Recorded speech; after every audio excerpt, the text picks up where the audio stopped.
Amados hermanos, el mundo se asombra de las obras que hace Dios.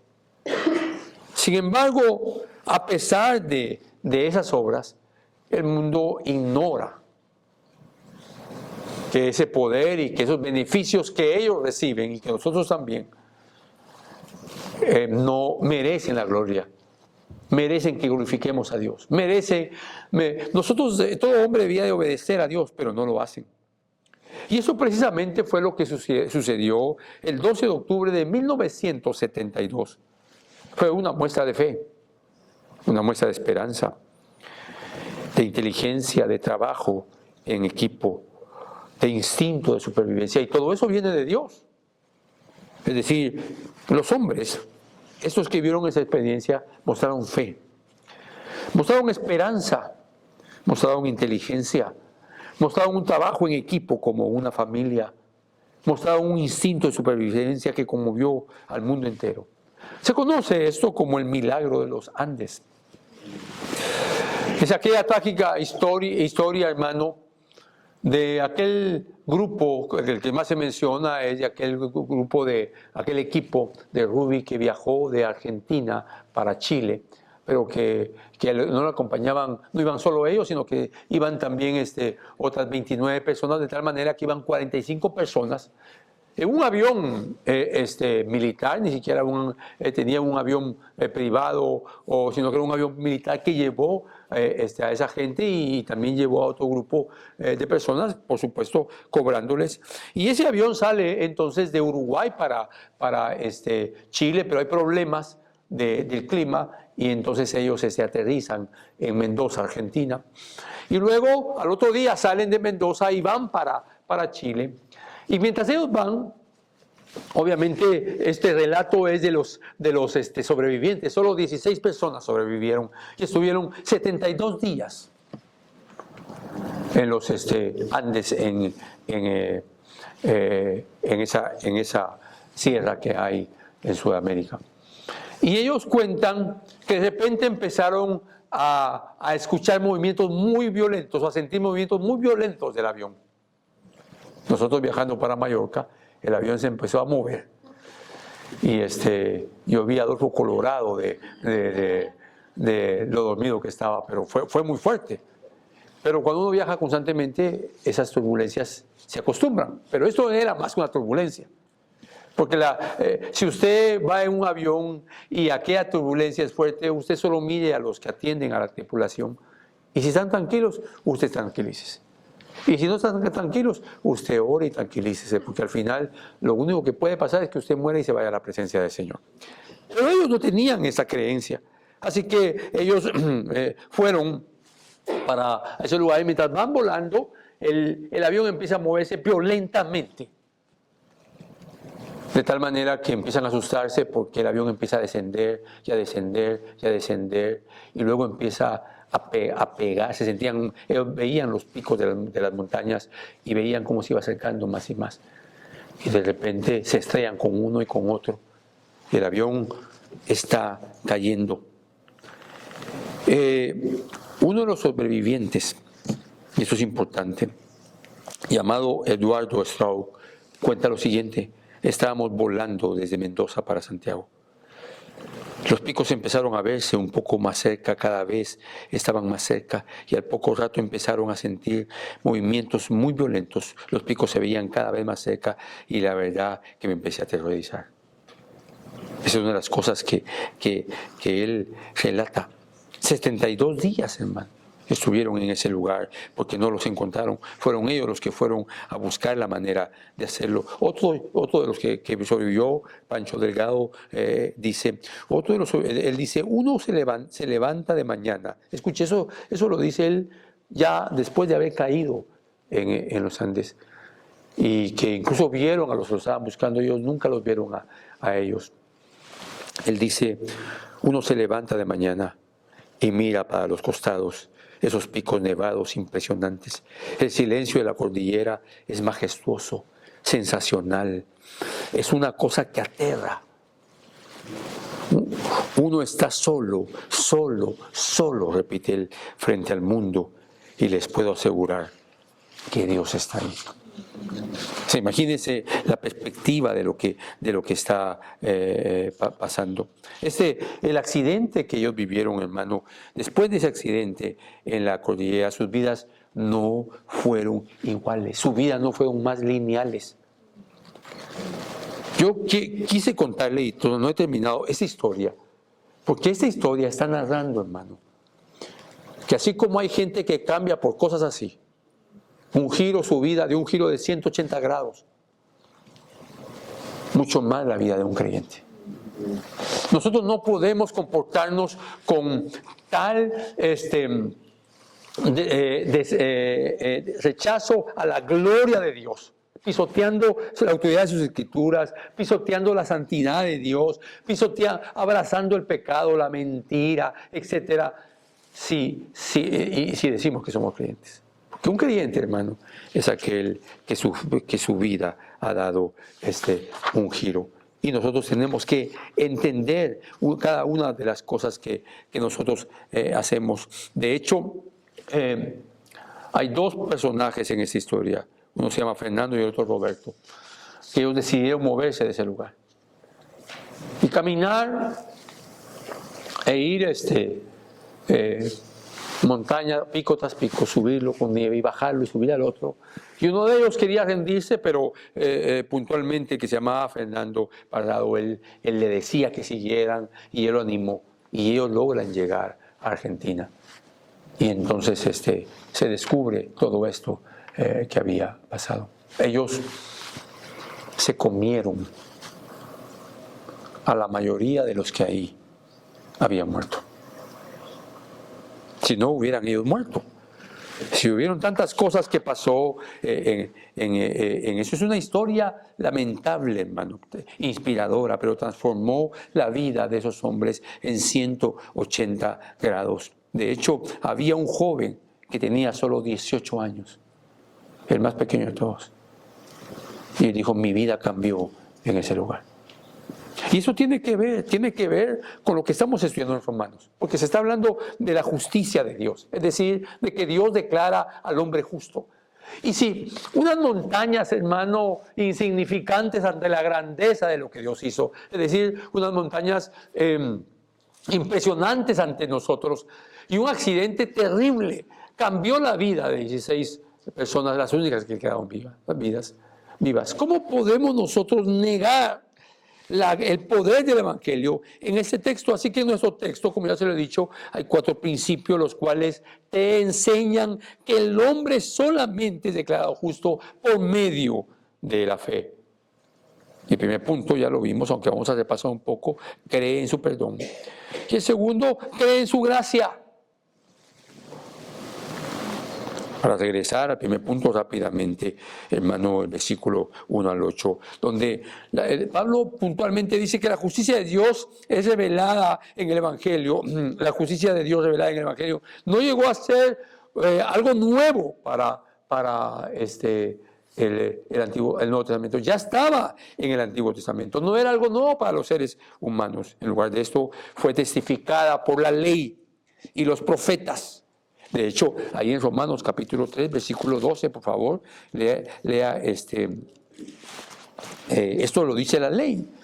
Escuche el versículo 3:10, dice, como está escrito, no hay justo ni aun uno, no hay quien entienda, no hay quien busque a Dios, todos se han desviado, aún se hicieron inútiles, no hay quien haga lo bueno, no hay ni siquiera uno. Ahora, aquí nos detenemos y nos preguntamos, si no hay ninguno que haga, que hay justo, no hay ningún justo, y no hay ninguno que haga lo bueno, entonces, ¿qué hacemos, hermano, para ir al cielo? La respuesta correcta es que nada podemos hacer, pero el que sí lo puede hacer es Dios. Pero si usted está escuchando esta palabra, como la ha escuchado por varios años, y usted sabe que necesitamos la gracia de Dios para ser salvos, el poder de Dios para transformar a un hombre atado al pecado y convertirlo, y que vive una vida inmunda, y convertirlo en un hombre santo, usted tiene que entender que necesitamos el perdón de Dios. ¿Qué significa ser justo? ¿Qué significa, en palabras de Pablo, en el capítulo 4, ¿qué diremos entonces que halló Abraham, nuestro padre, según la carne? Porque si Abraham fue justificado por las obras, tiene de qué jactarse, pero no para con Dios. Porque ¿qué dice la Escritura? Y creyó Abraham a Dios y le fue contada por justicia. ¿Qué está diciendo Pablo ahí? Se lo estoy repasando. ¿Sabe qué está diciendo? Que ser justificado significa ser perdonado. Ok, ahí mismo acompáñenme al versículo 7, estoy repasando, el versículo 7, 4, 7. Tal vez leamos desde el 6. Como también David habla de la bendición que viene sobre el hombre a quien Dios atribuye justicia aparte de las obras. Mire lo que David está diciendo. Como también David habla de la bendición, o sea, esto es una bendición. Ser perdonado es una bendición. ¿Qué significa ser justificado en términos prácticos? Cada vez que le hable de ser justificado, por favor, que se le quede esto en la mente. Es ser declarado justo. Ser justificado significa ser declarado justo, no por una corte, no por el esposo, no por la esposa. Te perdono, te declaro justo, por favor. Por Dios. Pero eso tiene sus implicaciones. Y aquí David en el 6 y en el 7, que es lo que yo esto voy a repasar. Como también David habla de la bendición que viene sobre el hombre, a quien Dios atribuye justicia aparte de las obras. ¿Qué justicia es la que David está hablando? ¿A qué se refiere David de esa justicia? ¿Qué cree usted?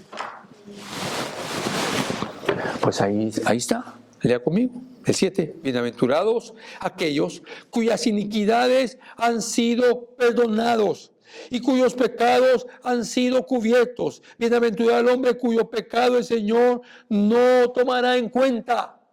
Entonces lo que está diciendo aquí Pablo es que cuando Dios justifica a un hombre es borrón y cuenta nueva. Sí, y algo más. El perdón es borrón, pero también es cuenta nueva. ¿A qué me refiero? A que cuando Dios borra los pecados, lo está liberando a usted del poder del pecado sobre usted. ¿Me explico? El que mentía ya no miente más. El que roba ya no roba más. El chismoso ya no es más chismoso. El inmoral ya no es más inmoral. Sí, me estoy explicando. El vanidoso ya no es más vanidoso. Esto es el evangelio puro, hermano, lo que necesitamos entender. Y entonces, dicho eso, porque lo que yo quería era recordarle esto, mi hermano, recuerda que el hombre llega a ser salvo únicamente por medio de la fe, solo por fe. Y esa fe, acompáñenme a Efesios, capítulo 2, por favor. Y esa fe, ¿cómo viene? ¿Cómo viene esa fe? ¿Cómo logra usted alcanzar esa fe? ¿Cómo es que se hace?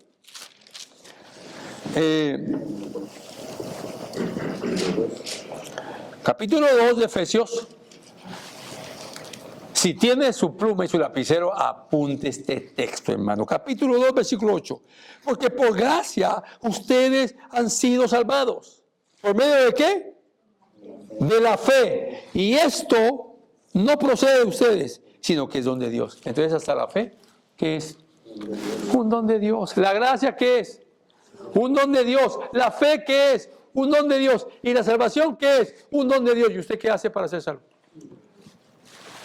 Nada. Es una obra de Dios. Y eso es importante entenderlo. Así que esta obra es de Dios y la lleva a cabo por medio de su gracia. Ese texto lo dice, por medio de su gracia la lleva a cabo. Es obra de Dios, solo por gracia. Y esto nos lleva entonces a nuestro segundo punto. Porque usted está ansioso de escuchar nuestro segundo punto. Y el versículo 9, vamos a explicar estos 4 versículos 9, 10, 11 y 12.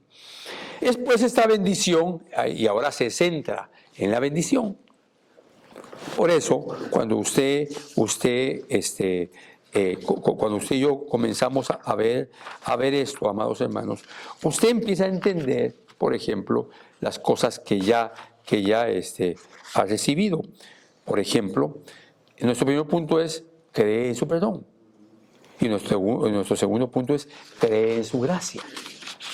Y en el texto comienza de nuevo preguntando Pablo, ¿es pues esta bendición solo para los circuncisos o también para los incircuncisos? La pregunta es, ¿a qué se refiere Pablo cuando pregunta, ¿es pues esta bendición?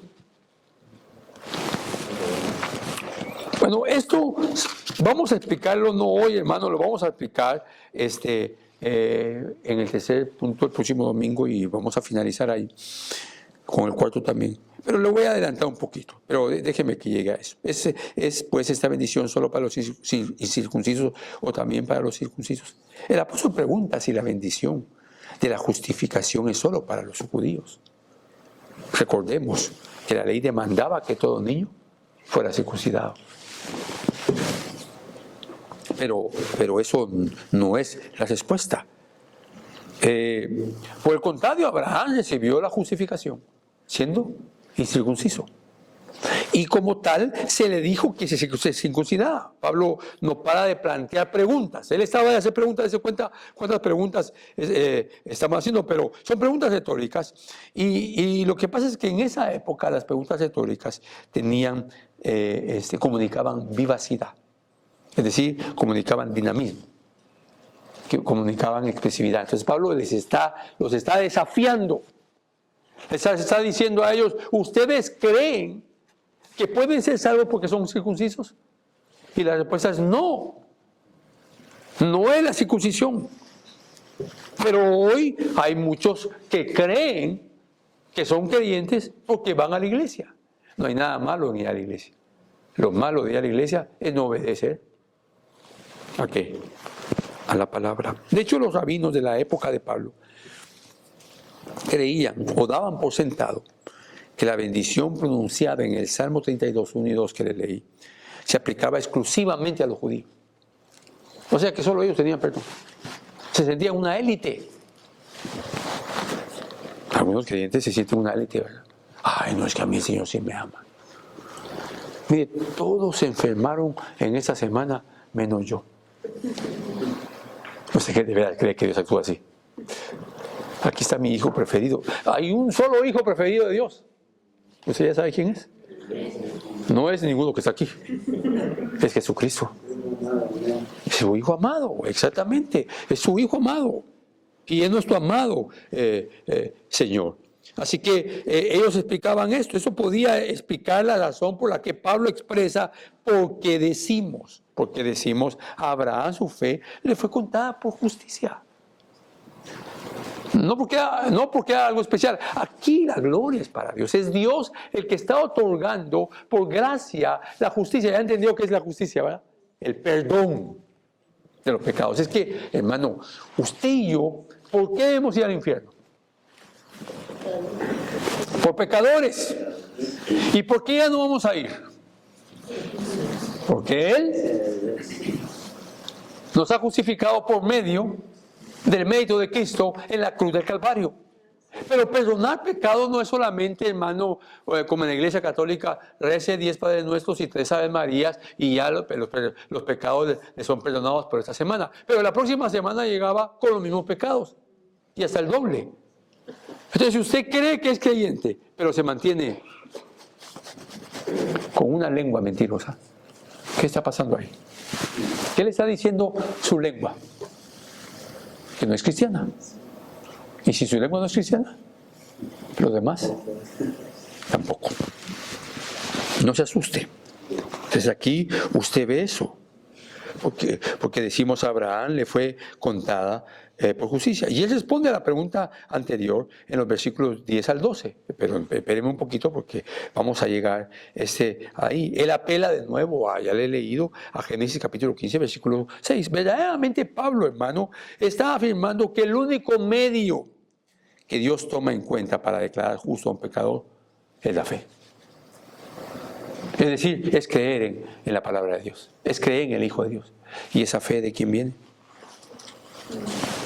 Efesios lo dice, también eso es don de Dios, así que nosotros no estamos haciendo nada. De hecho, él afirma que la justicia de Abraham no estuvo determinada por la circuncisión, sino por la fe en Dios. El patriarca creyó a Jehová y le fue contada por justicia. ¿Por qué Abraham le creyó aparentemente con tanta facilidad a Dios? Porque esa fe viene de Dios. Así que nosotros podemos decir que el primer creyente realmente fue Abraham. Ahora, yo le pregunto, hermano, escuche esta pregunta, ponga atención y respóndase usted a su corazón. ¿Por qué necesitamos ser perdonados? ¿Por qué? No responda en voz alta, no diga yo creo que por eso. Bueno, porque el perdón de pecados implica ser liberado del poder del pecado. No estar más inclinado a querer pecar, aunque vamos a pecar. Pero ya no porque el pecado nos domina. Así que el perdón quita, primero el perdón cancela la culpa que tenemos como pecadores. Ahora, déjeme que le comente lo que alguna vez Susana Wesley, la madre de los Wesley, más de 10 hijos, los más conocidos, John Wesley y Charles Wesley. Pero Juan Wesley, el más connotado, el padre de la iglesia del metodismo. Una vez su mamá le dio una definición del pecado. Una mujer que controlaba la teología. Y se lo voy a leer literalmente. Pecado es cualquier cosa que te debilite tu razonamiento. Cualquier cosa que debilite tu razonamiento. Por eso, hermano, la Biblia nos manda a estar lejos de los chismosos. Por eso es que en la primera murmuración que hace Israel, que es cuando empiezan a caminar y caminan por 3 días y no hay agua, y luego llegan a un lugar y hay agua, y ellos se tiran a tomar agua y las aguas son amargas y por eso le ponen Mara. Ellos murmuraron contra Moisés. Y Dios le dijo a Moisés que echara un árbol sobre las aguas y las aguas se volverían dulces. Y luego dice ahí, porque Dios los probó en ese lugar. ¿Y qué salió en la prueba? Murmuración. Pecado es cualquier cosa que debilite tu razonamiento, altere la sensibilidad de tu conciencia, oscurezca tu apreciación de Dios. Esto es contundente, hermano. Porque la gente cuando está viviendo momentos difíciles dice, pero Señor, ¿qué está pasando? Yo soy tu hijo. Bueno, pues porque Dios al que ama y toma por hijo, lo corrige. ¿O tú te crees el amado hijo de Dios? Aquí solo hay un amado hijo de Dios. ¿Quién es? El Señor Jesucristo. Oscurece tu apreciación a Dios, es decir, ¿quién es Él? Cuando tú estás pasando momentos que no tienes ni para comer, y todos lo hemos pasado, tal vez no recientemente, o tal vez sí. Cuando te pasa eso, hermano,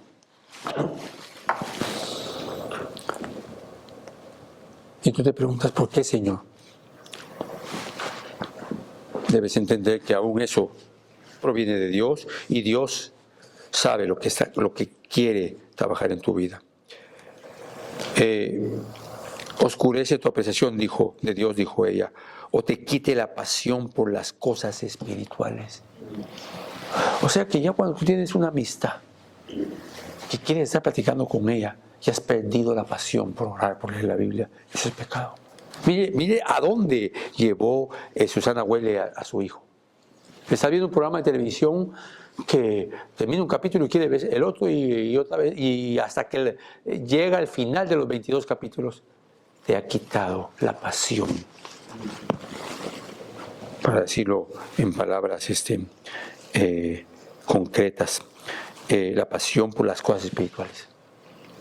Porque si tú puedes pasar 2 horas viendo un programa de televisión, esas 2 horas las estuvieras aprovechando, escuchando un mensaje o un par de mensajes o leyendo las Escrituras.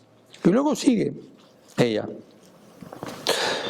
Dice, en pocas palabras, cualquier cosa que aumente el poder o la autoridad de la carne sobre tu espíritu, eso para ti se convierte en pecado, independientemente de cuán bueno seas en sí mismo. O sea, eso quiere decir que hasta dormir podría convertirse en pecado.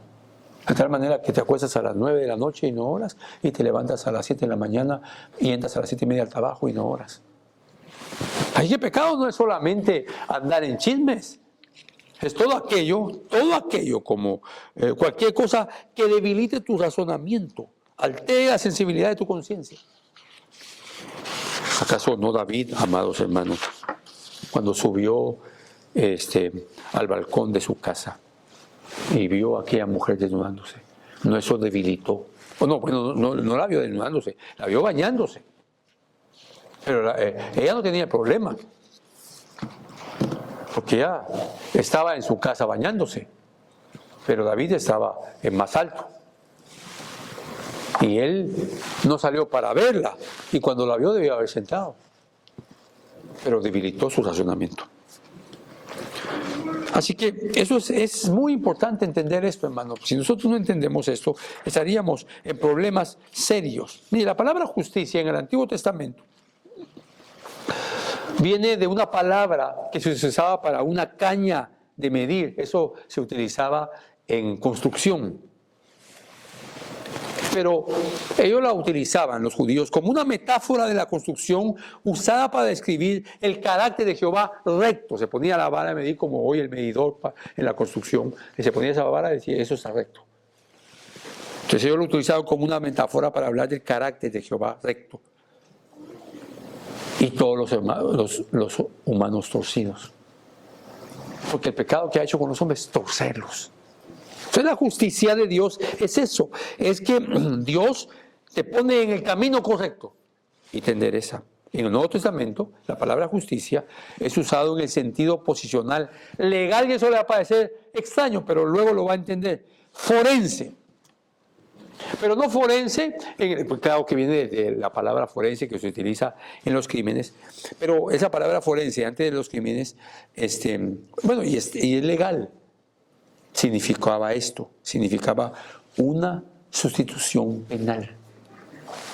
Entonces la palabra justicia es forense en el sentido que Jesús de Nazaret murió por aquellos que había escogido antes de la fundación del mundo, y esa es una sustitución forense. Por eso es que Dios perdona tus pecados y los míos por el mérito de Cristo. Y nos imputa o nos acredita a nosotros la justicia de Dios. Y lleva nuestros pecados, ¿a dónde? A la cruz. Por eso esto es maravilloso. Por lo tanto, la justicia forense habla de cómo Dios otorga perdón a los pecadores que creen en Él. ¿Estás entendiendo con más claridad, hermano, esto? Es decir, eso es un asunto legal en el sentido de penal, legal en el sentido de que tuvo que morir el Hijo de Dios para poder Dios otorgar perdón.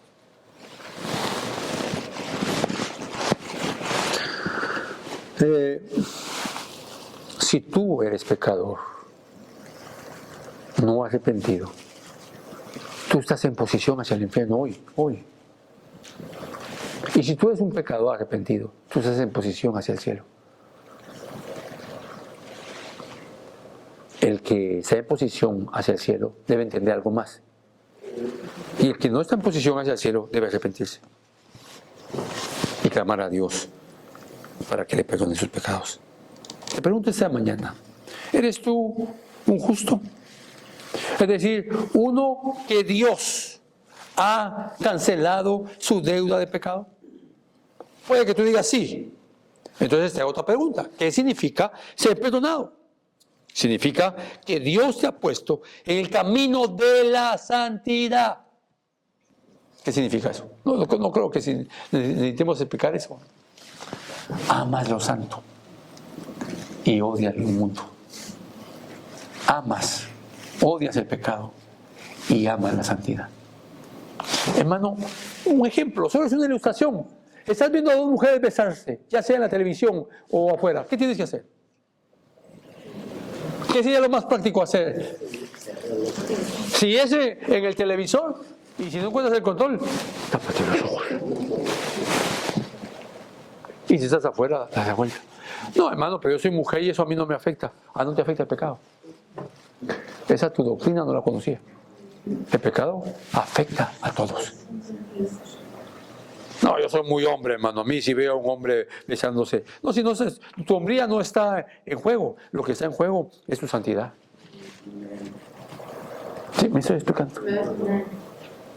Al fin, cuando yo decía, ¿por qué mencionan tanto a Peso Pluma? ¿Y quién es Peso Pluma? Si escuchas a Peso Pluma, seguramente tu santidad está muerta. Y no solamente a cualquiera que atente con cualquier inmoralidad. Así que esto es importante, es muy importante entenderlo, amados hermanos. Por favor, no nos confundamos. Esta justicia divina que declara que justo el pecador demanda que el perdonado progrese hacia un estilo de vida característico de la santidad. Así que no es solamente una declaración de Dios. Dios no hace eso. Es una declaración de Dios, claro, pero es más que eso. Es una declaración donde Dios hace una operación de poder que te envía su gracia. ¿Para qué? Para que opere en tu vida. Esta justicia divina así obra. El propósito del Señor para cada cristiano es que el carácter de Él sea formado, que el carácter de Cristo sea formado en ti. Romanos 8:28, vaya conmigo, por favor. Romanos 8:28.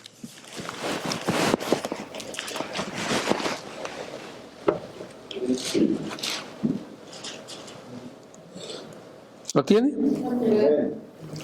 Y sabemos que para los que aman a Dios, ¿qué dice?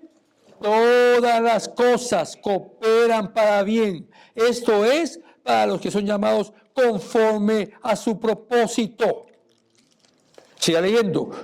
Porque a los que de antemano conoció, también los predestinó a ser hechos como conforme a la imagen de su Hijo, para que Él sea el primogénito entre muchos hermanos.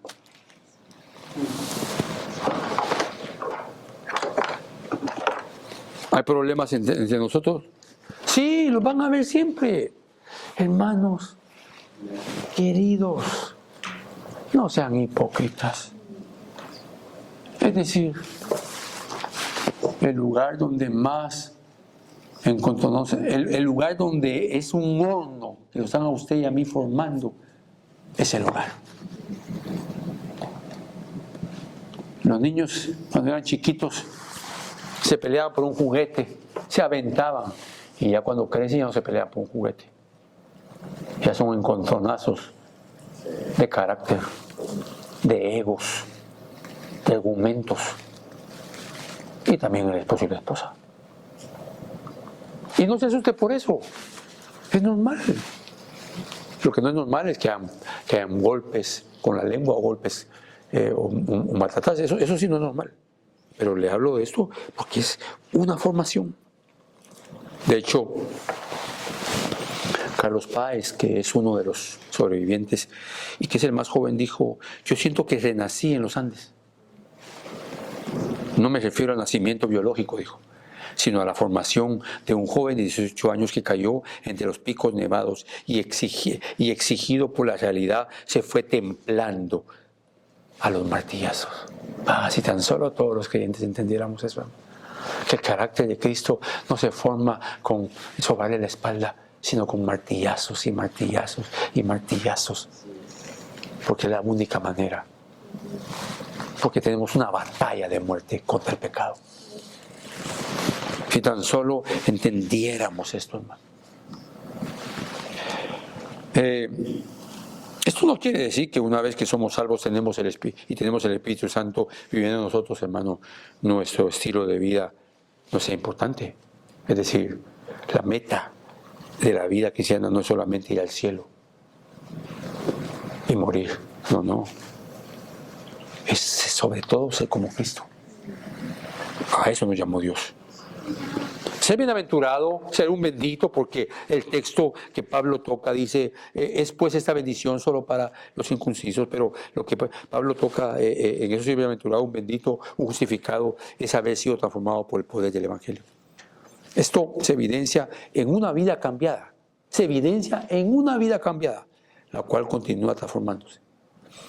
Es la evidencia de una persona que ha sido verdaderamente salva, que es, eso nos lleva al versículo 10. Entonces, ¿cómo le fue contado? ¿Qué le fue contado a la justicia?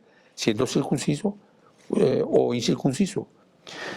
Y él responde, no siendo circunciso, sino circunciso. Él responde a lo que sabemos, siendo Abraham incircunciso. Eso lo llevó ¿a qué? A ser padre de los gentiles y padre también de los judíos. Por lo tanto, el plan salvífico de Dios era también para los gentiles, no solo para los judíos, pero eso usted lo sabe. Así que Pablo está afirmando que la justicia de Abraham no dependió jamás de la circuncisión, o de sus obras, perdón. Una de ellas, de esas obras, fue la obediencia a ser circuncidado. Y por eso es importante entender eso que estamos diciendo. Sino que su justicia vino por medio de ¿qué? De la fe.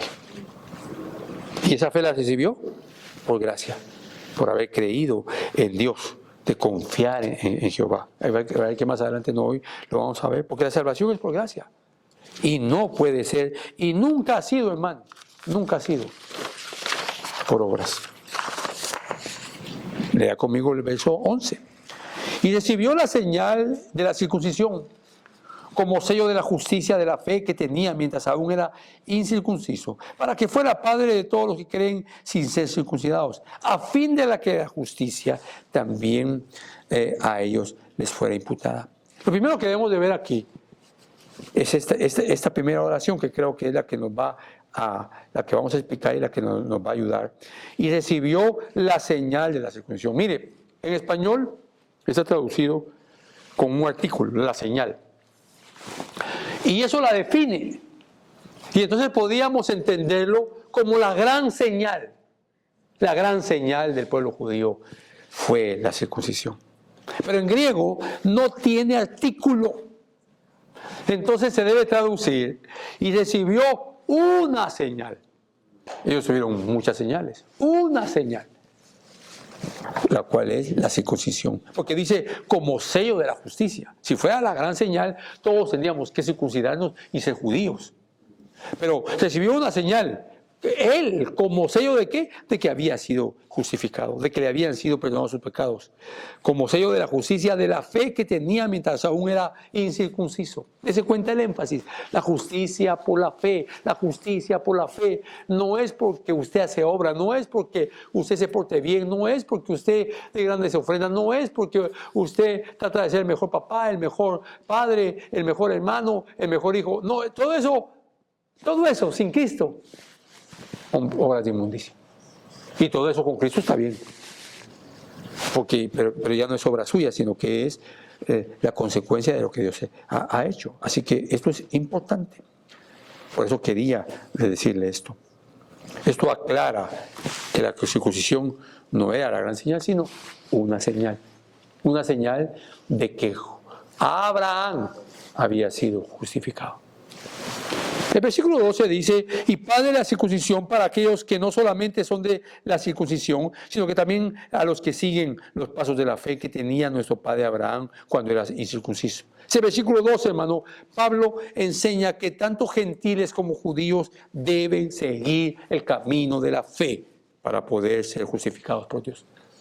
Ser justificado entonces es una obra de fe que viene por medio de la fe, que es la provisión de la gracia, que será nuestro tercer punto para la próxima semana. Pero ser justificado significa que Dios nos pone en posición de empezar a parecernos a Cristo. Y eso es un proceso también del Espíritu Santo. Esta verdad gloriosa es vital, amados hermanos. Es vital entenderla en el Nuevo Testamento, ya que la justicia es usada en forma forense, es decir, habla de una sustitución. ¿Quién es nuestro sustituto? Cristo. Por eso podemos hablar con esa libertad. Todos los hombres merecemos el castigo eterno. ¿Usted está de acuerdo conmigo? Todos los hombres merecemos la muerte eterna. Nuestro delito, ¿cuál es? El pecado. Y el pecado es la rebelión contra Dios. Esta sustitución fue llevada a cabo en la cruz del Calvario por Cristo Jesús. Si usted todavía no sabía eso, rápidamente, hermano, por favor, acompáñeme de nuevo a Isaías 53. ¿Se recuerda que lo leímos? Solo que ahora, para que no leamos todo, vamos a leer únicamente el 4 al 6. Isaías 53, rápidamente se lo leo. Dice, ciertamente Él llevó nuestras enfermedades. Esa es la sustitución, esa es la justicia forense. Y cargó nuestros dolores, con nuestros dolores.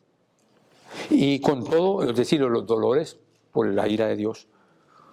Y con todo nosotros lo tuvimos por azotado, por herido de Dios y afligido. Pero Él fue herido por nuestras transgresiones, molido por nuestras iniquidades. Y el castigo por nuestra paz cayó sobre Él, y por sus heridas hemos sido sanados. Todos nosotros nos descansamos. Bueno, ahí quedemos. Y por nuestras heridas hemos sido sanados. Está hablando de una enfermedad llamada pecado. No está hablando de orar por él. Así que, mis amados hermanos, por esta razón la justicia es solamente por gracia y nada más que por la gracia de Dios. En conclusión, estamos estudiando 4 principios que te están enseñando, mi hermano, que el hombre es solamente declarado justo por medio de la fe. En el primer punto vimos que un verdadero creyente debe odiar el pecado porque fue perdonado. Debe saber, debe vivir sabiendo que el pecado no lo controla. ¿Usted ha escuchado esa frase? No puedo dejar de estar tomando Coca-Cola. ¿Cómo así que no puede dejar de estar tomando Coca-Cola? Entonces la Coca-Cola lo controla. ¿Verdad que sí? No, yo no puedo dejar de comer chile. Ya el doctor me prohibió, pero prefiero morir enchilado que dejar el chile. Por favor, hermano, usted no puede dejarse controlar. Hermano, es que no me puedo quitar la música. Bueno, si usted no puede hacer nada de eso, si no puede dejar el licor, si no puede dejar la Coca-Cola, si no puede dejar el chile, estoy poniendo cosas que no son pecado. Pero no puedo. Es lo mismo que el que dice, no puedo dejar la pornografía. No, eso sí es pecado. No, también lo demás, porque lo está controlando. Y eso le demuestra que usted no ha sido un perdonado. O tal vez sí lo fue, tal vez sí lo es, pero se dejó controlar. Pero ahora tiene que tomar las fuerzas en oración, leyendo la palabra y salir. Y nuestro segundo punto es creer en su gracia. Tú no puedes salvarte a ti mismo, hermano. Entiéndelo. ¿Cuándo vas a entender que tú hoy, si no has creído en Cristo, estás en posición de ir al infierno? Si hoy mueres, vas a abrir los ojos. Tal vez no hoy, pero un día en el infierno. Entonces, ¿qué necesitas? Esa gracia de Dios que te traiga sobre tu vida arrepentimiento para el perdón de tus pecados. Y entonces creerás en Él. Tú no puedes salvarte a ti mismo. Tus buenas obras no te llevarán al cielo. El venir a la iglesia no te llevará al cielo. Claro, el venir a la iglesia tiene una ventaja, que estás escuchando la palabra. Pero esto es más que eso. Recuerda que la salvación es por gracia. Cuando uno se casa, hermano. ¿Sabe para qué? Para vivir con su cónyuge. No, pero es que yo no puedo andar sin mi mamá, por favor. Pero claro, los padres tienen su lugar, no me estoy burlando de eso. Pero el matrimonio es un cambio radical. Ser creyente es un cambio radical.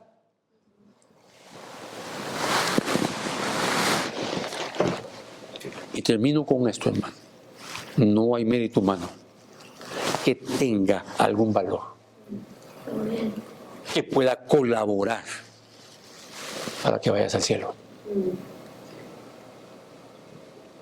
Y no hay acción humana que pueda detenerte para ir al infierno. si no interviene Dios, el Señor Jesucristo y el Espíritu Santo, todos los que estamos aquí y todos los seres humanos que han nacido antes de nosotros estarían condenados hoy para el infierno. Lo que sí es cierto es que los que estamos vivos, algunos estamos perdonados y otros están condenados. Y sabiendo que están condenados, siguen sentados como que nada está pasando. Pero tú estás aquí para escuchar esta verdad. Y que tú estés aquí también es obra de gracia del Señor. Porque tú ni siquiera sabes lo que voy a decir. Así que yo te invito a que medites a los creyentes en esto y a los que no son creyentes en esto. Por favor, hermano, o tal vez te tendría que decir, amigo, no sigas diciendo que eres creyente si eres controlado por el pecado. Te lo voy a resumir porque me quedan todavía, vamos a ver, 3 minutitos. Tú no puedes decir que eres creyente si eres amigo del mundo. Porque Juan dice que el que ama el mundo, el que se constituye en amigo del mundo, se constituye en enemigo de Dios. Así que tú no puedes decir que eres cristiano si eres enemigo de Dios. Pero un creyente se apartará del mundo, porque el mundo es pecador y del pecado paulatinamente. Oremos, hermanos.